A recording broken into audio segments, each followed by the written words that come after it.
우리 옆에 분과 한번 인사하실까요? 함께함이 기쁨입니다. 인사하겠습니다. 또 한 주의 특세를 출발합니다. 이번 한 주 또 우리와 함께하시고 우리 한계너머로 인도하시는 하나님을 풍성히 경험하는 복된 한 주 되시기를 주님의 이름으로 축원합니다. 여러분, 미션 임파서블이라는 영화 다 아시죠?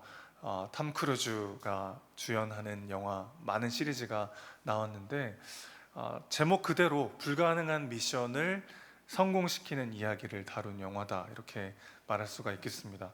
주인공은 항상 이 불가능해 보이는 미션을 이제 수행하게 되고, 그걸 수행하느라고 막 이런저런 어려움을 겪게 되죠. 하지만 늘 불가능한 미션을 받지만 또 어찌어찌 하다가 늘 그 미션에 또 성공하게 됩니다. 그때 느껴지는 짜릿함이 이 영화의 매력이 아닐까 싶어요. 여리고 성을 무너뜨린 이스라엘 백성들도 그런 희열을 아마 느꼈을 것입니다. 불가능할 것 같았던 그 미션 앞에 절망했는데 여리고 성이 무너지고 그곳을 차지하는, 그곳에 입성하는 이스라엘 백성들의 그 감격과 희열의 마음이 얼마나 컸을까 우리는 짐작할 수가 있는 것이죠. 여리고 성은 가나안 땅으로 들어가는 길목에 자리 잡은 교통의 요지이자 천혜의 요새였습니다. 일종의 가나안 땅의 출입구와도 같은데, 가나안의 출입구를 지키는 성답게 가나안 땅에 있는 여러 성들 중에 가장 견고한 요새였어요. 웬만한 군사력을 가지고서는 그 땅을 정복하기가 거의 불가능한 천혜의 요새였죠. 그런 여리고성이 정말 미션 임파서블처럼 보였던 그 여리고성이 모래성처럼 무너져 내리는 모습을 보면서 이스라엘 백성들은 기쁨과 흥분으로 들떠 있었을 것입니다. 그런데 하나님의 엄청난 능력을 경험하고 그래서 위대한 승리를 누리면서 자신감에 가득 차 있었을 바로 그 순간에 이스라엘에게 위기가 찾아오게 됩니다.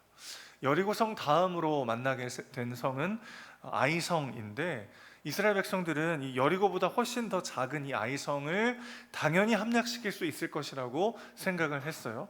하지만 아이성 전투에서 대패하고 맙니다. 여리고성 때와 무엇이 달라졌을까요? 결정적인 원인은 아간이라고 하는 사람의 범죄 때문이었지만, 오늘 더욱 주목하고 싶은 것은 여호수아의 영적 둔감성입니다. 오늘 1절 말씀을 다시 한번 읽어보겠습니다. 시작. 이스라엘 자손들이 온전히 바친 물건으로 말미암아 범죄하였으니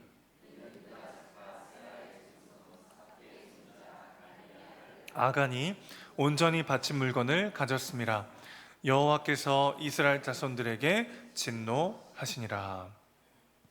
여리고 성을 이제 함락시키러 들어가기 전에 가나안 땅에서 얻게 되는 첫 전리품을 하나님께 다 바치기로 그렇게 되어 있었어요.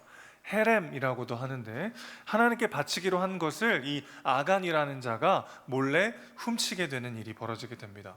무엇을 훔쳤는가 하니까 오늘 다 읽진 않았습니다만은 21절 보시면 시나일산의 아름다운 외투 한 벌, 그리고 은 200세겔, 금 50세겔 정도를 훔쳤다.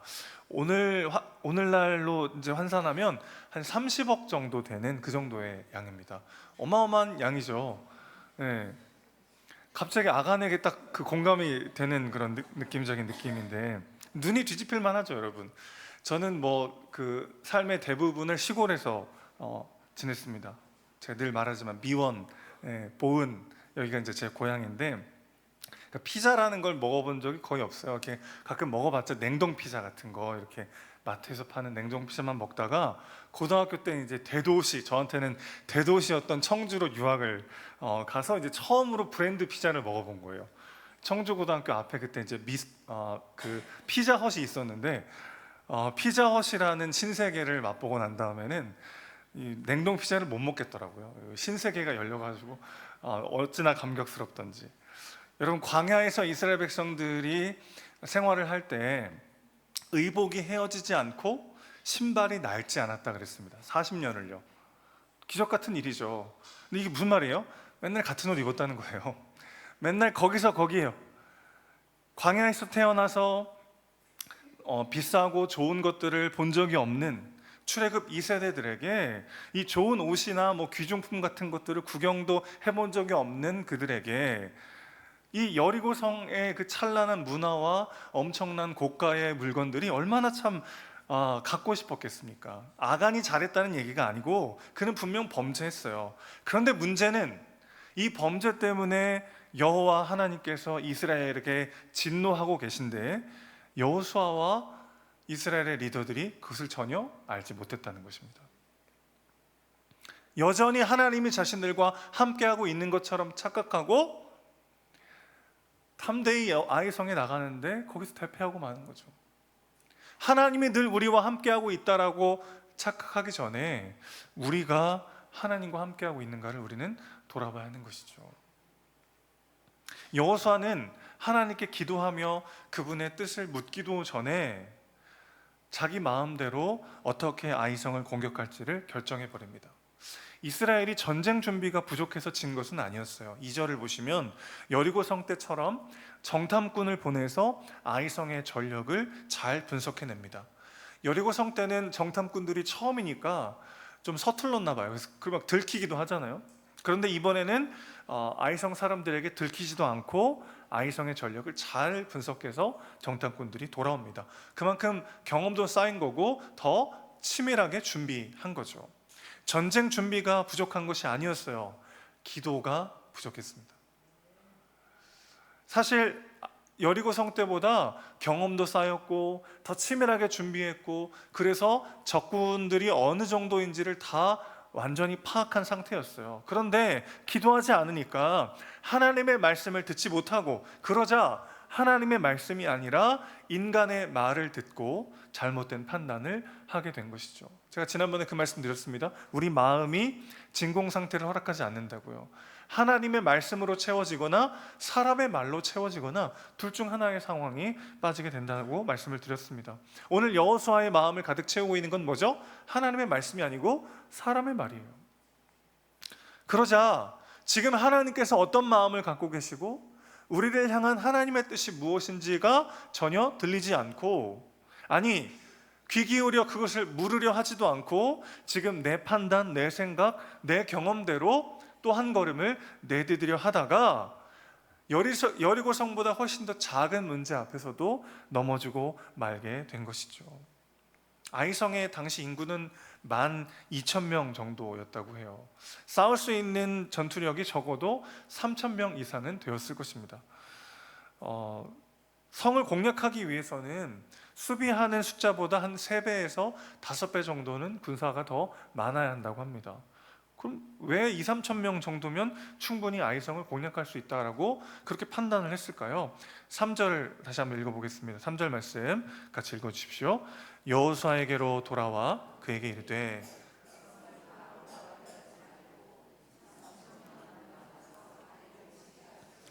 그들은 소수이니 모든 백성을 그리로 보내어 수고롭게 하지 마소서 하므로. 여기 수고롭게 하지 마소서, 야가라는 히브리 단어가 쓰였는데 신체적으로 혹은 정신적으로 지치고 피곤하고 수고하고 고생하다 이런 뜻이거든요. 근데 한번 생각해 보세요. 여러분, 여리고성을 자기들이 지치고 수고하고 고생해서 함락한 게 아니잖아요. 하루 한 바퀴 돈 게 전부입니다. 숙련된 군사들은 한 1시간 정도면 다 돌을 수 있는 그런 거리였거든요. 일주일 뭐 1시간 걷는 거 이거 우리가 전쟁이라고 말합니까? 운동이라고 말합니까? 운동 아니에요, 운동? 일주일에 1시간 돌고 7일을 돈 다음에 마지막에 와, 7째 날은 좀 피곤할 수 있었겠네요. 7바퀴를 돌았으니까. 아니 근데 자신들이 정말 신체적으로 지치고 피곤하고 고생해서 여리고성을 무너뜨리는 게 아닌데 하나님이 함께 하셔서 하나님의 능력으로 하나님의 방법으로 여리고성을 무너뜨려 놓고는 마치 자신들이 한 것처럼, 내가 그 일을 한 것처럼 착각하고 있다는 것을 우리는 여기서 보게 되는 것이죠. 그 결과는 어땠습니까? 아이성에 호기롭게 갔지만 대패하고 5절에 보면 백성의 마음이 녹아 물같이 된지라 그랬습니다. 너무 중요한 표현입니다. 여러분, 원래는 누구의 마음이 물처럼 녹았죠? 가나안 사람들과 여리고성 사람들의 마음이 원래는 물처럼 녹았어요. 그런데 오늘은 이스라엘 백성들의 마음이 물처럼 녹았다는 거죠. 어떤 차이입니까? 하나님 없는 사람들이 마음이 녹게 되어 있어요. 하나님의 말씀이 채워지지 않고, 그래서 그분의 인도하심 따라 나아가지 않는 사람들이 늘 마음이 녹게 되어 있어요. 두려움과 불안과 초조함이 그 안에 가득하게 되는 것이죠.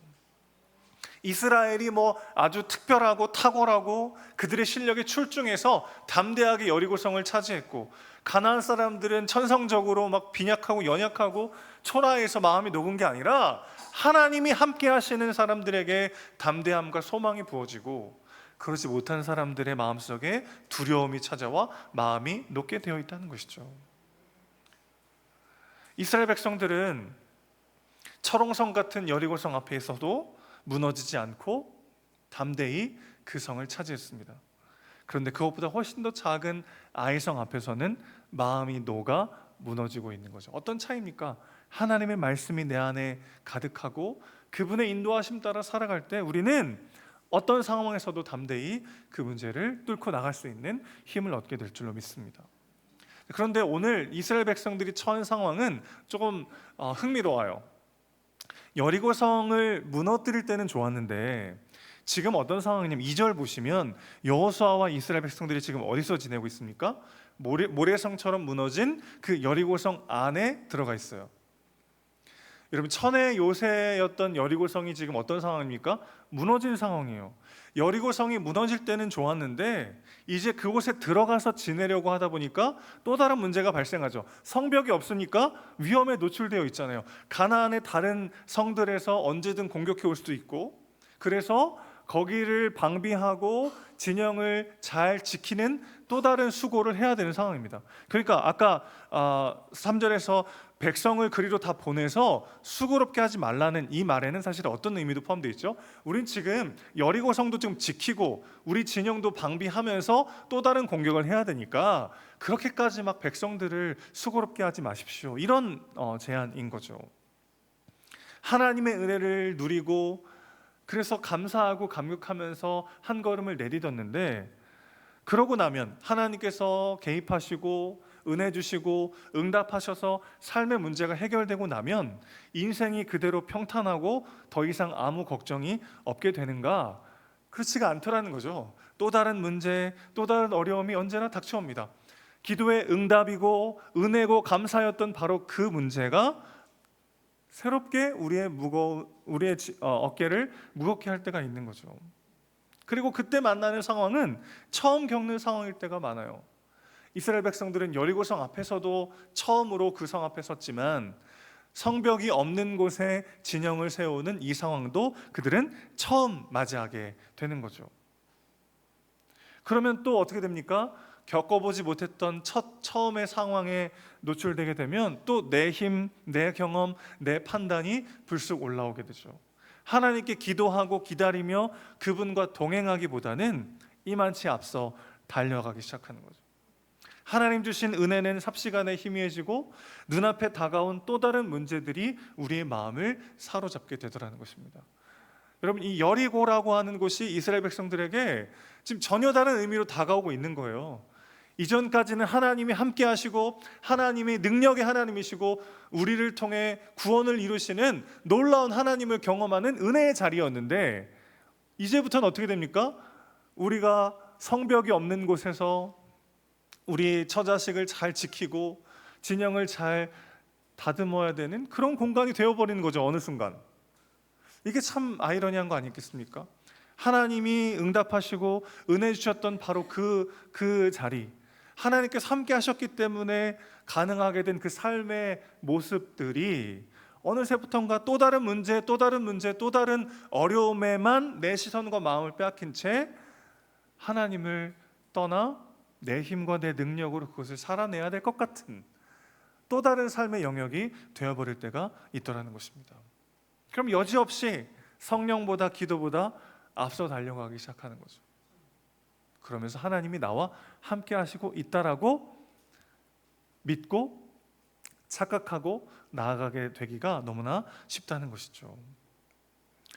사랑하는 여러분, 오늘 우리는 어디에 있습니까? 오늘 우리의 삶의 여리고는 어떤 의미입니까?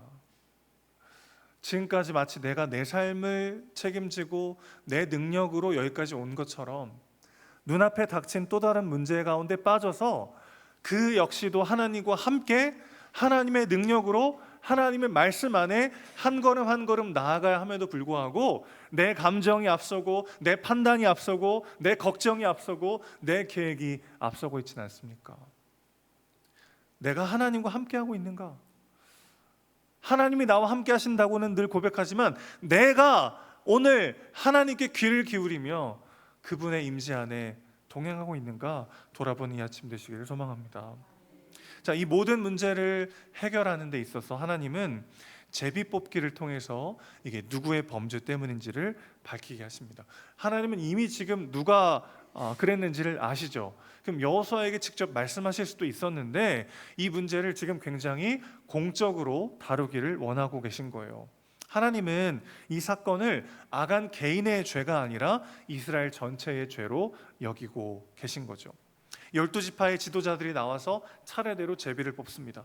그 가운데 유다 지파가 뽑혔고 유다 지파의 족장들이 차례로 나와서 제비를 뽑으니까 세라 족속이 뽑혔어요.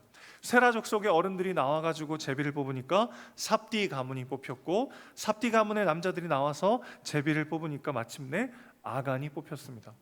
여러분, 이 과정을 지켜보는 이스라엘 백성들이 어떤 마음이었을까요? 그래, 이제 너였구나, 그런 마음이었을까요? 여러분, 유다 지파는 이스라엘 가운데 가장 유력한 가문이었어요. 이스라엘을 영적으로도 삶적으로도 이끄는 리더가 되는 족속들이었습니다. 이스라엘을 앞에서 이끄는 유력 지파의 가문에서 이런 문제가 터졌다는 건 무엇을 의미하냐면 이스라엘 전체의 영적 상황을 말해주는 거죠. 그러니까 이스라엘 백성들이 지금 그래 너였구나 이렇게 보는 게 아니고 사실은 어떤 사람들이 더 많았을까요? 나도 사실 탐심으로 인해서 넘어질 뻔했는데 내가 걸리는 거 아니야? 이스라엘 전체가 여리고의 승리에 취해 있고 승리 후에 또 다른 현실의 문제에 빠져서 하나님을 의지하지 않고 있었다는 것을 드러내는 그런 사건인 거죠. 아간뿐만 아니라 굉장히 많은 사람들이 여리고의 보물을 탐했을 수 있어요. 여리고는 교통의 요지라고 말씀드렸습니다. 각종 물자가 왕래하는 부유한 땅이었어요. 행동만 하지 않았을 뿐이지 마음으로는 수없이 훔친 사람들이 많이 있었을 법하죠. 나도 아간과 별반 다르지 않은데 사실 내가 저 자리에 있어야 하는데 그런 마음이 이스라엘에 전체적으로 퍼지게 되는 거죠.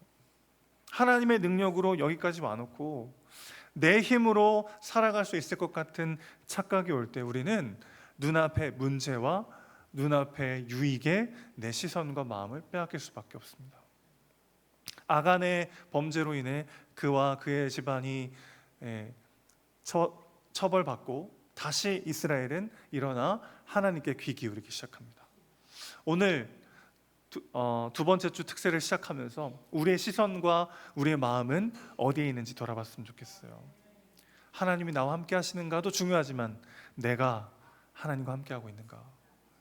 오늘 나의 시선은, 오늘 나의 관심과 나의 마음은 어디에 향해 있는가?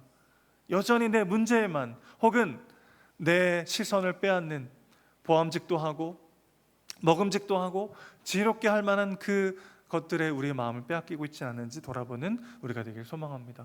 그 시선을 주님께로 돌리고 하나님께서 주시는 말씀을 마음에 품을 때 다시 한번 우리는 우리의 문제보다 크신 하나님을 경험할 것이고 그것을 뚫고 나갈 수 있는 힘을 주시는 그 하나님과 동행하게 될 줄로 믿습니다. 이번 한 주가 그런 복된 한 주가 되시기를 주님의 이름으로 축원합니다.